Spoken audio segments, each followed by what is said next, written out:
சிறப்புரையாற்ற நமது கல்லூரியினுடைய முதல்வர் பெருமதிப்பிற்கும் கண்ணியத்திற்கும் உரிய மௌலவி JS ரிஃபாய் ரஷாதி அவர்களை அன்போடு அழைக்கிறேன்.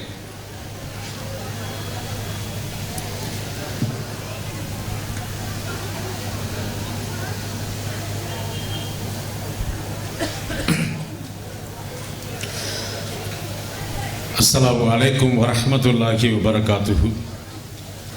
அல்ஹம்துலில்லாஹ் நஹ்மதுஹு வ நஸ்தஈனுஹு வ நஸ்தக்ஃபிருஹு வ நு'மினு பிஹி வ நதவக்கலு அலைஹி வ நஅஊது பில்லாஹி மின் ஷுரூரி அன்ஃபுஸினா வ மின் ஸய்யிஆத்தி அஅமாலினா மன் யஹ்தில்லாஹு ஃபலா முضில்ல லஹு வ மன் யுضلل ஃபலா ஹாதிய லஹு.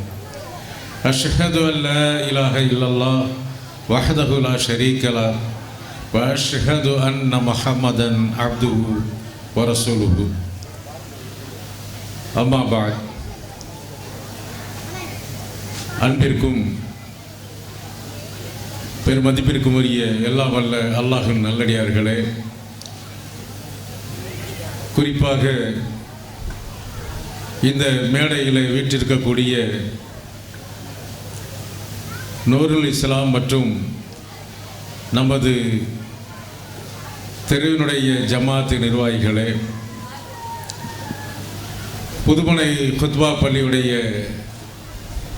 நிர்வாகிகளே, நம்முடைய பகுதி மாமன்ற உறுப்பினர் அவர்களே, இங்கே எனக்கு முன்னால் மிக அருமையாக உளப்பூர்வமாக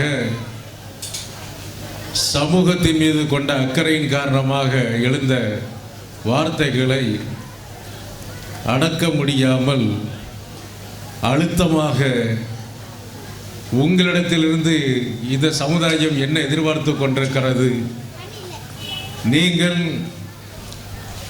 உங்களை எப்படி அமைத்து கொள்ள வேண்டும் என்று பட்டம் பெறக்கூடியவர்களுக்கும் அழகான அறிவுரைகளை தந்து அமர்ந்திருக்கக்கூடிய எனது பாசத்திற்குரிய மரியாதைக்குரிய ஷேக் முஃப்தி அவர்களே, எமது கல்லூரியினுடைய முதன்மை பேராசிரியர் பாசத்திற்குரிய அப்துல் காதர் அன்வாரி அவர்களே, கல்லூரியுடைய ஆசிரியை பெருந்தகைகளே, முன்னால் இருக்கக்கூடிய பெரியோர்களே, தாய்மார்களே, பட்டம் பெறக்கூடிய மாணவ கண்மணிகளே, மதரசா மாணவிகளே, கல்லூரியுடைய மாணவிகளே, இந்த நிகழ்ச்சியை சிறப்பாக ஒருங்கிணைத்து ஏற்பாடு செய்து நடத்தி கொண்டிருக்கக்கூடிய இந்த தெருவினுடைய பாசத்திற்குரிய இளைஞர்களே, பொதுவாக என்னுடைய உரை சிறப்புரையாக இருக்காது. காரணம் என்னென்றால், சிறப்புரைக்கு பேருரைக்கு நாம் ஷேக் அவர்களை அழைத்து வந்திருக்கிறோம். அந்த நிலையில் அவர்களுக்கு பிறகு சிறப்புரை என்று பேசிக்கொண்டிருப்பது அழகாக இருக்காது. ஆனால் மதரசாவை பற்றி, கல்லூரியை பற்றி சொல்ல வேண்டும் என்ற அடிப்படையில் தான் இங்கே நான் நின்று கொண்டிருக்கிறேன். அன்புக்குரியவர்களே, நம்முடைய மதரசாவில் காலை 6:30 மணியிலிருந்து இரவு 9:15 மணி வரைக்கும் பல கட்டங்களாக வகுப்புகள் நடைபெற்று கொண்டிருக்கிறது. 7:30 7:45 மணி வரைக்கும் மக்தப் மாணவ மாணவிகளுக்காக அல் குர்ஆனை பயிற்சி செய்யக்கூடிய மாணவ மாணவிகளுக்காக மக்தப் மதரசா இங்கே நடந்து கொண்டிருக்கிறது. அதே மாணவர்களுக்காக வேண்டி மாலை 5 மணியிலிருந்து மக்ரிப் வரை பாடங்கள் நடந்து கொண்டிருக்கிறது. காலை 9:45 மணியிலிருந்து தொடர்ச்சியாக மதியம் பிற்பகல் 3:30 மணி வரைக்கும் மூன்றாண்டு பாடத்திட்டத்தோடு ஆலிமா வகுப்பு நடந்து கொண்டிருக்கிறது. 3 ஆண்டு பாடத்திட்டத்தோடு ஆலிமா வகுப்புகள் நடந்து கொண்டிருக்கிறது. அந்த ஆலிமா வகுப்பில் இந்த வருடம் தேர்ச்சி பெற்ற 7 பேருக்கு இன்னும் சில நிமிடங்களிலே பட்டம் கொடுக்கப்பட இருக்கிறது இன்ஷா அல்லாஹ். இது போக 10:45 மணியிலிருந்து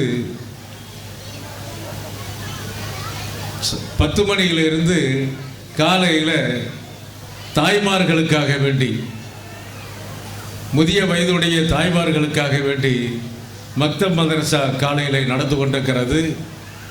அதே வயதுடைய தாய்மார்களுக்காக வேண்டி மதியம் 2 மணிக்கு பிறகு ஹிஃபுத் அல் குர்ஆனை மனநமிடக்கூடிய வகுப்பும் நடந்து கொண்டிருக்கிறது. மாலை மகரிபு தொழுகையிலிருந்து 9:15 வரைக்கும் கல்லூரியில் பயிலக்கூடிய மாணவிகளுக்காக வேண்டி ஹிஃபுத் பிரிவு தனியாக நடந்து கொண்டிருக்கிறது. குர்ஆனை மரணம் செய்யக்கூடிய பிரிவு. அதே போன்று ஓராண்டு கல்வி முபல்லிகா வகுப்பு அதுவும் அங்கே நடந்து கொண்டிருக்கிறது. இந்த முபல்லிகா வகுப்பில் கற்கக்கூடிய மாணவிகளுக்கு அவர்கள் அடுத்த கட்டமாக ஆலிமாவாகிறார்களோ இல்லையோ, ஆனால் அவர்கள் அடுத்த கட்டமாக தங்களுடைய வாழ்க்கையை ஆரம்பித்து செயல்படக்கூடிய சமயத்தில் அவர்களுக்கு வழிகாட்டக்கூடியதாக எது அவர்களுக்கு இருக்க வேண்டும், எப்படி தங்களுடைய வாழ்க்கையை அமைத்துக் கொள்ள வேண்டும் என்பதை பயிற்றுவிக்கக்கூடிய பாடத்திட்டங்கள் அந்த சமயத்திலே நடந்து கொண்டிருக்கிறது. ஆக முபல்லிகா வகுப்பு நடந்து கொண்டிருக்கிறது. அதிலே தேர்ச்சி பெற்ற 14 மாணவிகள் இந்த வருடம் இப்பொழுது இன்னும் சில நிமிடங்களிலே இன்ஷா அல்லாஹ் பட்டம் வாங்க இருக்கிறார்கள். இப்படி பல்வேறு வகுப்புகள் நடந்து கொண்டிருக்கிறது. எல்லா வகுப்புகளையும் சேர்த்து 470 மாணவ மாணவிகள் இங்கே பயின்று கொண்டிருக்கிறார்கள் என்பது உங்களுடைய கவனத்திற்கு தருகிறோம். எனக்கு முன்னால் பேசிய ஷேக் அவர்கள் சொன்னதை போன்று ஒவ்வொரு வருடமும் இந்த மேடையிலே நான் சுட்டிக்காட்டி கொண்டிருக்கிறேன். நம்முடைய ஜமாத்தார்களுக்கு வெகு விரைவாக அந்த வேகம் வரும் என்று நான் நம்புகிறேன். அதே ஷேக் அவர்களும் தன்னுடைய பாணியிலே சொல்லி முடித்து விட்டார்கள். இந்த கட்டடத்தில் ஊர்க்கூட்டம் நடக்கும், அப்போ பேசிக்கொள்ளும் எவ்வளவு வெக்கையாக இருக்கிறது என்று. அது 1 மணி நேரம் சமாச்சாரம், 1.5 மணி நேரம் சமாச்சாரமாக இருப்பதனால அப்படியே மறந்துட்டு போயிடுவாங்க. அதுக்கு பிறகு எப்போ ஊர்க்கூட்டம் வருதோ அப்போ அதை பற்றி கவலைப்படுவாங்க. ஆனால் என்னுடைய ஜமாத்தார்கள், ஜமாத்து நிர்வாகிகள் உரிமையோடு நான் பேசிக்கிட்டு இருக்கிறேன். ஆனால் தினசரி பாடம் நடத்தி கொண்டிருக்கக்கூடிய எங்களுக்கு, பாடம் படித்து கொண்டிருக்கக்கூடிய அவர்களுக்கு இந்த 2 பேருமே சௌகரியத்தை முன்னிலைப்படுத்தி இந்த வேலைகளை, இந்த பணிகளை நாங்கள் செய்தோம் என்று சொன்னால் இந்த கட்டடத்தில் இருந்து பாடம் நடத்தவே முடியாது, பாடம் படிக்கவும் முடியாது. அவ்வளோக்கு வெக்கையாக இருக்குது. பின்னால் சிமெண்ட் ஷீட்டு தான் போட்டிருக்குது, எல்லாருக்குமே தெரியும். அதற்கு ஒரு முடிவு கட்டணும்னு சொல்லி ஒவ்வொரு வருஷமும் சொல்லிக்கிட்டு இருக்கிறோம். இந்த வருஷமும் சொல்கிறோம் இன்ஷா அல்லாஹ் வெகு விரைவில் இதற்கு ஒரு பரிகாரத்தை, கட்டடத்தை புதிதாக ஆக்கி அனைவருமே சௌகரியத்தோடு படிக்கக்கூடிய ஒரு வாய்ப்பை ஏற்படுத்தி தர வேண்டும். அவ்வாறு ஏற்படுத்தும் பொழுது அதற்காக வேண்டி முயற்சி செய்யக்கூடிய அனைவருக்குமே அல்லாஹ் தஆலா மறுமையில் மிகப்பெரிய நன்மைகளை தருவான். அது நான் சொல்லவில்லை, அல்லாஹ்வுடைய தூதர் ஸல்லல்லாஹு அலைஹி வஸல்லம் அவர்கள் சொன்ன செய்தி என்பதை கவனத்தில் எடுத்துக்கொள்ள வேண்டும் என்று அன்போடு கேட்டுக்கொள்கிறோம். அன்புக்குரியவர்களே, எம்முடைய இந்த கல்லூரியில் இத்தனை மாணவிகள் படித்து கொண்டிருக்கிறார்கள், மாணவர்கள் படித்து கொண்டிருக்கிறார்கள் என்று சொன்னோம். ஆசிரியர் பெருந்தகைகள் 24 பேர் இங்கே என்ன செய்து கொண்டிருக்கிறார்கள், பணியாற்றி கொண்டிருக்கிறார்கள். ஒவ்வொரு பிரிவிலுமாக சேர்த்து அனைத்து பிரிவுகளைச் சேர்ந்தவர்களும் சேர்ந்து நேற்றும் இன்றைக்குமாக பல்வேறு கட்டங்களாக பல பகுதிகளாக இந்த ஆண்டு விழா நிகழ்ச்சியில் தங்களுடைய மாணவர்களை என்ன செய்திருக்கிறார்கள், நிகழ்ச்சியில் தயார்படுத்தி மேடையில் நடத்தி காட்டியிருக்கிறார்கள். நேற்று மாலை அசர் தொழுகைக்கு பிறகு இங்கே பயிலக்கூடிய மக்தப் மாணவ மாணவிகள் அப்படியே ஊர்வலமாக நம்முடைய பகுதி தெருக்களுக்கு சென்று வந்தார்கள். கல்வி விழிப்புணர்வு பேரணி என்ற பெயரில் நடத்தப்பட்ட அந்த நிகழ்ச்சி நேற்று மாலை நடந்தது. ஒரு அறிமுகத்திற்காண்டி சொல்லிக் கொண்டிருக்கிறேன். அதே போன்று இன்று காலை 9:45 மணியிலிருந்து கல்லூரியுடைய ஆலிமா முபல்லிகா மாணவிகள் கலந்து கொள்ளக்கூடிய பல்வேறு சுவையான நிகழ்ச்சிகள் காலை 9:45 மணியிலிருந்து 1:30 மணி வரைக்கும் நடந்து கொண்டிருந்தது என்பதையும் இங்கே கவனத்திற்கு தருகிறோம். அவர்களுடைய நிகழ்ச்சிகள் அனைத்துமே இங்கே இது போன்ற மேடையில் நடத்தப்பட வேண்டிய நிகழ்ச்சிகள், அவ்வளவுக்கு மக்களுக்கு பயன் தரத்தக்க அறிவுபூர்வமான ஆக்கப்பூர்வமான நிகழ்ச்சிகள். ஆனால் மேடையிலே அதற்கு நேரம் இடமில்லாததின் காரணமாக நடத்த முடியாது என்பதனால் அங்கே மதரசாவிலே காலையிலே நடத்தப்பட்டது. அதுக்கு அடுத்ததாக மாலையில் மக்தப் மாணவர்களுடைய பல்சுவை நிகழ்ச்சிகள் நடந்து கொண்டிருந்தது. அதை நம்முடைய பாசத்திற்குரிய சகோதரர்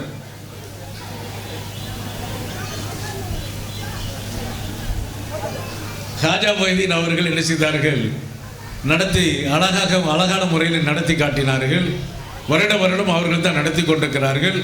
அவர்கள் ஆசிரியராக இருந்து செயல்படக்கூடிய ஒரு ஆங்கில வகுப்பும் இங்கே காலையில் நடந்து கொண்டிருக்கிறது. அதிலே 10-20 மாணவர்களுக்கு மேல் இங்கே பயின்று கொண்டிருக்கிறார்கள். இப்படி பல்வேறு வகைகளில் இந்த மதரசா சமூகத்தினுடைய இந்த பகுதி மக்களுடைய எல்லா தரப்பு மக்களையும் சென்றடைய வேண்டும், இதிலிருந்து வரக்கூடிய பணிகள் சேவைகள் அவர்களை சென்றடைய வேண்டும் என்பதற்காக தொடர்ச்சியாக கல்வி வகுப்புகள் நடந்து கொண்டே இருக்கிறது. அன்புக்குரிய அல்லாஹ் நல்லடியார்களே, அது தவிர ஒவ்வொரு ஆண்டும் ஒவ்வொரு நிகழ்ச்சியாக இந்த ஆண்டு விழா நிகழ்ச்சியை முன்னிட்டு முக்கிய நிகழ்வாக ஒரு வித்தியாசமான நிகழ்ச்சிகளை நடத்துவோம். அதே அடிப்படையில் இந்த வருடம் மேலப்பாளையம் மண்டலத்தில் இருக்கக்கூடிய மதரசாக்கள் மாணவிகள் கலந்து கொள்ளக்கூடிய மாணவிகளுக்கான மார்க்க திறனாய்வு போட்டிகள் நடைபெற்றது. 1வது பேச்சு போட்டி, 2வது குர்ஆனுடைய சில முக்கிய சூறாக்களை குறிப்பிட்டு அதிலிருந்து தர்ஜமா, அதிலிருந்து மொழிபெயர்ப்பு. அந்த மொழிபெயர்ப்பை மாணவிகளிடத்தில் கேட்டு அவர்களை போட்டியில் என்ன செய்தோம், ஈடுபட வைத்தோம். 3வது ரஹைத்துல் மக்தூம் என்று சொல்லப்படக்கூடிய நபி ஸல்லல்லாஹு அலைஹி வஸல்லம் அவர்களுடைய வாழ்க்கை வரலாற்றில் இருந்து வினாடி வினா போட்டியும் நடைபெற்றது. கடந்த 6ஆம் தேதி நடைபெற்ற அந்த போட்டியில் வெற்றி பெற்ற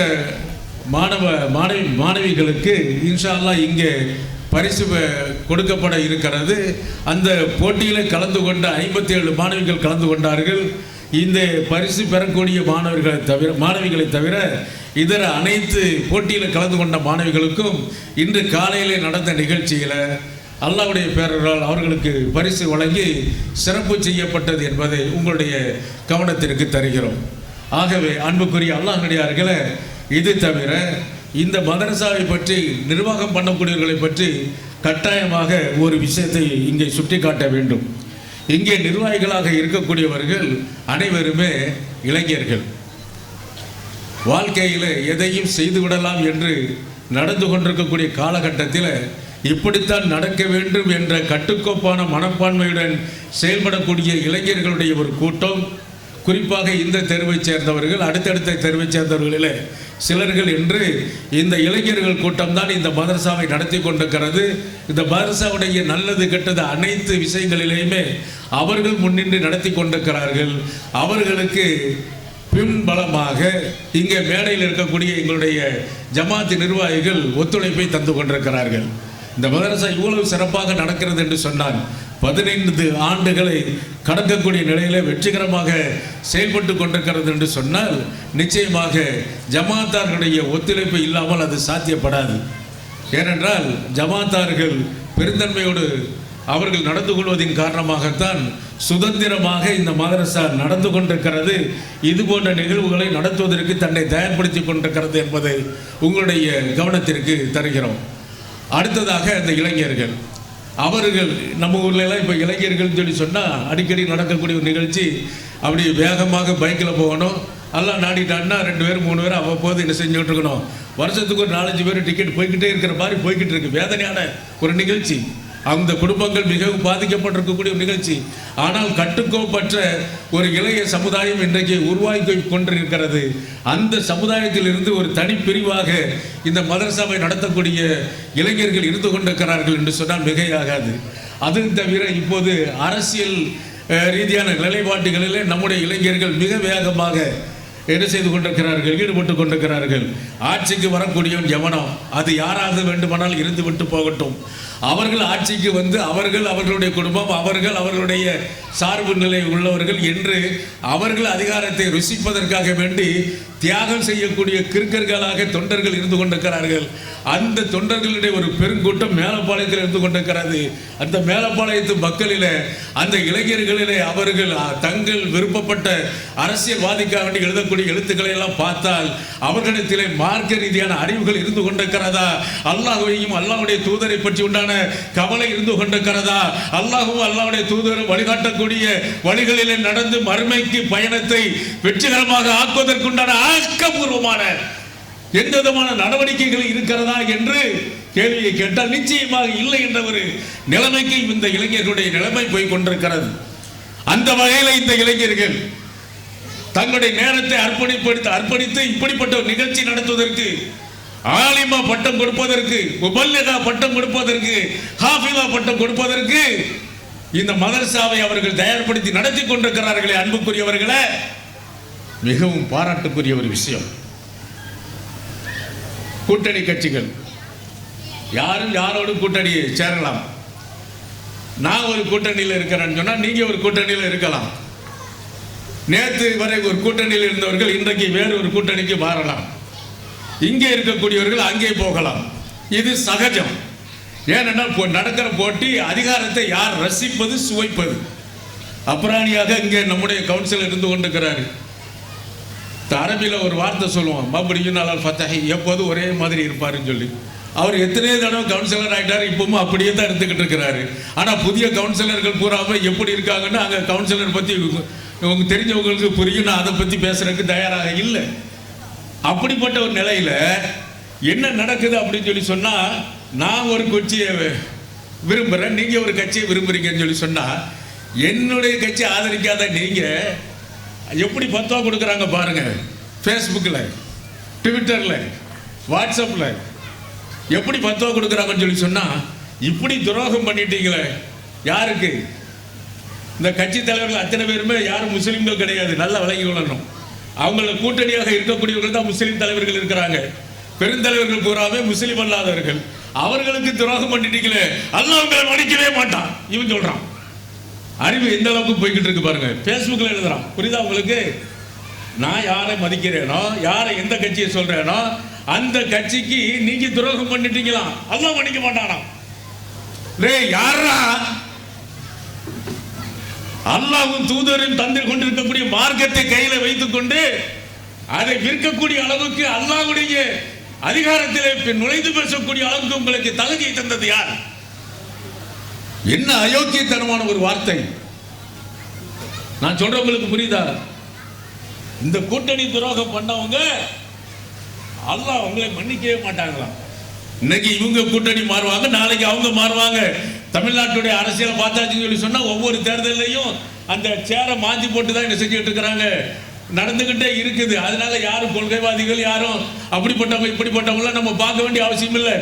போட்டோமா எவன் மேலே வந்தாலும் சரிதாங்கிற அடிப்படையில் விட்டுட்டு போய்கிட்டே இருக்கணும். அதை கொண்டு போய் ஈமானோட இணைச்சி அல்லாஹ்வுடைய அதிகாரத்தில் கையில் நுழைச்சி நீங்க பதில் சொல்லக்கூடிய அளவுக்கு போறீங்களே.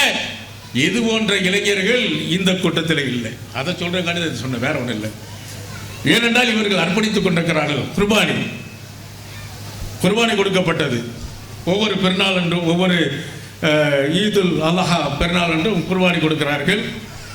மக்கள் விரும்பி கொடுக்கக்கூடிய பங்குகளை சேர்த்து இங்கே குர்பானி கொடுக்கிறார்கள். நோட்டீஸ் போட மாட்டாங்க. நல்ல விலைக்கிடுங்க. இந்த இளைஞர்கள் இத்தனை ஆயிரம் ரூபாய் தாங்க, நாங்கள் உங்களுக்கு என்ன செய்கிறோம், குர்பானி மாடு கொடுக்குறோம் அப்படின்னு சொல்லிலாம் நோட்டீஸ் போட மாட்டாங்க. இவர்கள் செய்கிறார்கள் என்று தெரிந்து புரிந்து கொண்டு கொடுக்கக்கூடியவர்களுடைய சார்பாக இவர்கள் என்ன செய்கிறாங்க, அதை குர்பானியை கொடுக்குறாங்க. அந்த பெருநாள் அன்றைக்கு அவன் என்ன செய்வான், தொழுகையை நம்ம முடிக்கிறானா இல்லையா, அடுத்தாப்புல என்ன செய்யலான்னு சொல்லி வேற விதமாக என்ன யோசித்துட்டு இருப்பான். ஆனால் நம்முடைய இளைஞர்கள், நான் எங்கள் தெருவை சேர்ந்த இளைஞர்களை பற்றி நான் சொல்லிக்கிட்டு இருக்கிறேனே தவிர மற்ற தெரு தான் இளைஞர்கள் அப்படித்தானே இப்படித்தானே நீங்கள் யாரும் வந்துடாதீங்க. நான் எங்கள் தெருவு இளைஞர்களை பற்றி சொல்லிக் கொண்டிருக்கிறேன். அன்புக்குரியவர்களை, இவர்கள் அந்த 3 நாட்களும் குர்பானி கொடுக்கப்படக்கூடிய அந்த 3 நாட்களும் செய்யக்கூடிய சேவைகள், இரத்தக்கரையோடு அடையக்கூடிய இருக்கக்கூடிய அந்த அலைச்சல்கள், அதெல்லாம் ஒரு பக்குவம் வேணும். அந்த பக்குவத்தை அல்லாஹ் தஆலா இந்த இளைஞர்களுக்கு கொடுத்திருக்கிறான். நீங்கள் செய்யக்கூடிய மிக முக்கியமான துவா இதுவாகத்தான் இருக்க வேண்டும். இந்த இளைஞர்கள் இன்னும் பக்குவம் பெற்றவர்களாக, மேலும் மேலும் மார்க்க ரீதியாக செயல்படக்கூடியவர்களாக, சமூகத்திற்கு பயன்படக்கூடியவர்களாக ஆக வேண்டும் என்று நீங்கள் அனைவருமே அந்த இளைஞர்களுக்காக வேண்டி துவா செய்ய வேண்டும். எங்களுடைய ஜமாத்து நிர்வாகிகளுக்காக வேண்டி துவா செய்ய வேண்டும். அன்புக்குரியவர்களை, இறுதியாக எங்களுடைய மாணவிகளுக்கு அழகாக சொன்னாங்க ஷேக் அவர்கள், இந்த பட்டம் இதை நீங்கள் வாங்கின உடனே உங்களுக்கு சொர்க்கத்திற்கு டிக்கெட் கிடைக்குன்னு மட்டும் நீங்கள் நினச்சிடாதீங்கன்னு அழகாக சொன்னாங்க. வருஷம் நானும் அதை தான் சொல்லுவேன். இந்த வருஷம் அவங்க முந்தி சொல்லிட்டாங்க. சொர்க்கத்துக்கு டிக்கெட் கொடுக்கறதுக்கு உண்டான பட்டம் அல்ல இது. இந்த பட்டத்தை முதலாவதாக எதற்காக வேண்டி கொடுக்குறேன்னா, 3 ஆண்டுகள் இங்கே பயின்றிருக்கிறீர்கள், அவ்வளவுதான். முறையாக பயின்றிருக்கிறீர்கள், பரீட்சையில் வெற்றி பெற்றிருக்கிறீர்கள். இது அடிப்படையில் உங்களிடத்தில் இது அமானிதமாக நீங்கள் ஆலிமாக ஆகிவிட்டீர்கள் என்று ஒரு அமானிதம் உங்களிடத்தில் தரப்படுகிறது. அந்த அமானிதத்தை பேணி நடக்கக்கூடியவர்களாக உங்களை நீங்கள் மாற்றிக்கொள்ள வேண்டும். அதன் மூலமாக அல்லாஹ்விடத்தில் வெற்றி பெற்றவர்களாக நீங்கள் ஆக வேண்டும் என்ற உயர்ந்த நோக்கத்தோடு தான் பட்டம் தரப்படுகிறதே தவிர, நான் ஆலிமா என்று உங்களுடைய ஹிஜாபுகளை தூக்கி விட்டு கொண்டு நடப்பதற்குண்டான பட்டம் அல்ல இது. இது உங்களை பணிவுபடுத்தக்கூடியதாக இருக்க வேண்டும். சாதாரண பெண்களை விட, சாதாரண தாய்மார்களை விட நீங்கள் சமூகத்திலே பணிவுமிக்கவர்களாக இருக்க வேண்டும். அதே சமயத்தில் உங்களே ஆலிமா என்ற அடிப்படையில் பார்க்கக்கூடியவர்கள் உங்களுடைய நடவடிக்கைகளின் காரணமாக தங்களுடைய வாழ்க்கையை சீரமைத்துக் கொள்ளக்கூடியவர்களாக மாற வேண்டும். அப்படிப்பட்ட ஒரு பொறுப்புமிக்க பிள்ளைகளாக உங்களை ஆக்குவதற்குண்டான வேலைகளை இந்த 3 ஆண்டுகளில் நாங்கள் செய்திருக்கிறோம். அதற்குரிய சான்றிதழ் தான் இந்த பட்டம் என்ற அடிப்படையில் இந்த பட்டத்தை தருகிறோமே தவிர, ஆலிமா என்று கெத்து காட்டுவதற்கு இல்லை என்பதை மீண்டும் ஒரு தடவை உங்களுடைய நினைவுக்கு கொண்டு வருகிறோம். நீங்கள் அடுத்ததாக கல்யாணம் முடிப்பீங்க. மேலப்பாளையத்தை பொறுத்த மட்டும் என்ன சூழ்நிலை இருந்தாலும் சரிதான், மாப்பிள்ளை கிடைச்சாச்சுன்னு சொல்லி சொன்னால் டக்குன்னு என்ன செஞ்சிருவாங்க, கல்யாணத்தை முடிச்சு கொடுத்துருவாங்க. காரணம் அப்போ சமுதாயத்துடைய சூழ்நிலை அந்த லட்சணத்தெல்லாம் இருக்குது. ஆனால் அப்படி கல்யாணம் முடிக்கக்கூடிய சமயத்தில் ஆலிமாவாக படித்து கொண்டிருக்கக்கூடியவங்களுக்கு சில பாதிப்புகள். படிக்கிற காலத்தில் என்ன ஆகிடும், இந்த மாதிரி கல்யாணத்தை ஏற்பாடு பண்ணிட்டாங்கன்னா ஒரு 6 மாதம் கழித்து என் பிள்ளை என்ன பட்டம் வாங்கிடும், அதுக்கு பிறகு நீங்கள் கல்யாணத்தை வைக்கலாம்னு சொல்லி மாப்பிள்ளை வீட்டிலெல்லாம் ரிக்வெஸ்ட் பண்ணவே மாட்டாங்க. அதே சமயத்தில் காலேஜிலேயோ அது வேறு கல்வி நிலையங்களில் படிச்சுக்கிட்டு இருந்தாங்கன்னு சொல்லி சொன்னால், அப்போ மாப்பிள்ளை கிடச்சிதுன்னு சொன்னால் இவங்க போய் ரிக்வெஸ்ட் பண்ணுவாங்களா, படிப்பு முடிச்சவரை தான் கல்யாணம் நடத்தணும் அப்படின்னு ஸ்ட்ராங்காக சொல்லுவாங்க. ஆனால் இந்த கல்வி நிலையத்தை பொறுத்த மட்டும் இது எல்லா மாதங்களையும் நடக்கக்கூடிய ஒரு வேடிக்கை. இந்த கல்வியை பொறுத்த மட்டும் ரொம்ப பொடுபோக்காக நம்முடைய பெற்றோர்கள் என்ன செய்கிறாங்க, மாப்பிள்ளை கிடைச்சாச்சுன்னு சொல்லி சொன்னால் டக்குன்னு என்ன செஞ்சிடுறது, கல்யாணத்தை முடிச்சிடுறது. நல்லா படிச்சுக்கிட்டு இருக்க மாணவியாக இருக்கும், மாதக்கணக்கில் லீவு போட்டுட்டு போயிடும். சில பிள்ளைகள் அதோடு போயிடும், 2வது திரும்பி வராது. சில பிள்ளைகளுடைய கல்வி அப்படியே பாதியிலே நிற்கும். இது மேலப்பாளையத்துடைய துரதிர்ஷ்டமா அல்லது என்னங்கிறது தெரியல. இது நல்வாய்ப்பா அல்லது கெடுவாய்ப்பா என்று தெரியல.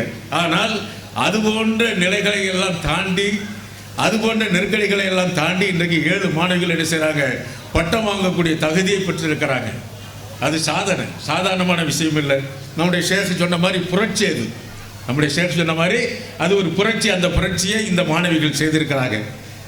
ஆலிமா மாணவிகள் 7 பேர், முபல்லிகா மாணவிகள் 14 பேர், ஹாஃபிலா மாணவிகள் 5 பேர் என்று இந்த புரட்சியை செய்திருக்கிறாங்க. அவர்களுக்காக வேண்டி நீங்கள் என்ன செய்ய வேண்டும், துவா செய்ய வேண்டும். ஹாஃபிலா மாணவிகளை பற்றி ஒரு குறிப்பை இங்கே சொல்ல வேண்டியிருக்கிறது. அவர்கள் பட்டம், அதாவது குர்ஆனை மனப்பாடம் விடுவதற்கு சில மாணவிகள் 2 வருடங்களிலே முடித்திருக்கிறார்கள், சில மாணவிகள் 3 வருடங்களை அடைந்திருக்கிறார்கள், சில மாணவிகள் 4 வருடங்கள் கூட அவர்களுடைய தகுதிக்கு ஏற்றார் கொண்டு வருடங்கள் கூடி இருக்கிறார். ஆனால் மனப்பாடம் செய்து முடித்தவுடனே அவர்களுக்கு பட்டம் கொடுப்பது கிடையாது. மாறாக மனப்பாடம் செய்து முடித்த பிறகு தௌரா என்று சொல்வார்கள். 7 தடவை மனப்பாடம் விட்டதை, முழு குர்ஆனையும் 7 தடவை திருப்பி திருப்பி தன்னுடைய ஆசிரியர்களிடத்தில் அவர்கள் ஒப்பிக்க வேண்டும். அந்த 7 தடவை முடிந்த பிறகு நடக்கக்கூடிய பரீட்சையில் அவர்கள் தேர்வு பெற்ற பிறகுதான் அவர்களுக்கு ஹாஃபிலா என்ற பட்டம் கொடுக்கப்படுகிறதே தவிர, எங்கள்கிட்ட மாணவிகள் சேர்ந்துட்டாங்க, குர்ஆனை முடிச்சுட்டாங்க, பட்டத்தை வாங்கிட்டாங்க, போயிட்டாங்கன்னு சொல்லி அந்த நம்பர் கணக்கு சேர்க்கறதுக்காண்டி நாங்கள் எந்த விதமான ஒரு தாட்சியமும் பார்க்கறது இல்லை. கட்டாயமாக 7 தடவை மனப்பாடம் முடிச்சே தீரணும்னு சொல்லி அந்த அடிப்படையில் 1 வருஷம் 1.5 வருஷம் முன்னாலேயே முடித்து விட்டார்கள் கூட. இந்த கடந்த காலங்களில் 7 தடவை திருப்பி அவர்கள் மனனம் செய்ததை ஒப்புவித்து விட்ட பிறகு, பரீட்சையும் முடித்து விட்ட பிறகுதான் அவர்கள் பட்டத்திற்குரிய தகுதி பெற்றவர்களாக இருக்கிறார்கள் என்பதை கவனத்தில் எடுத்துக்கொள்ள வேண்டும். அன்புக்குரிய அல்லாஹ்வினடியார்களே, எங்களுடைய மதரசாவை பற்றி, எங்களுடைய கல்லூரியை பற்றி ஒரு சுருக்கமான அறிமுகத்தை உங்களுக்கு தந்திருக்கிறேன். அந்த அடிப்படையில் அடுத்து பட்டமளிப்பு நிகழ்ச்சியும் பரிசளிப்பு நிகழ்ச்சி இருக்கிறது. நிகழ்ச்சியுடைய இறுதி வரைக்கும் நீங்கள் அனைவரும் இருந்து இந்த மாணவிகளுக்காக வேண்டி, அவருடைய வருங்கால வாழ்விற்காக வேண்டி, நலமான வாழ்விற்காக வேண்டி, மார்க்க ரீதியான வாழ்விற்காக வேண்டி, மறுமை வெற்றிக்குரிய வாழ்க்கையாக வாழ்வதற்காக வேண்டி அவர்களுக்காக நீங்கள் துஆ செய்ய வேண்டும் என்று அன்போடு கேட்டுக்கொண்டு எனது உரையை நிறைவு செய்கிறேன். வாஹிர் தவானா அல்ஹம்துலில்லாஹி ரப்பில் ஆலமீன். அஸ்ஸலாமு அலைக்கும்.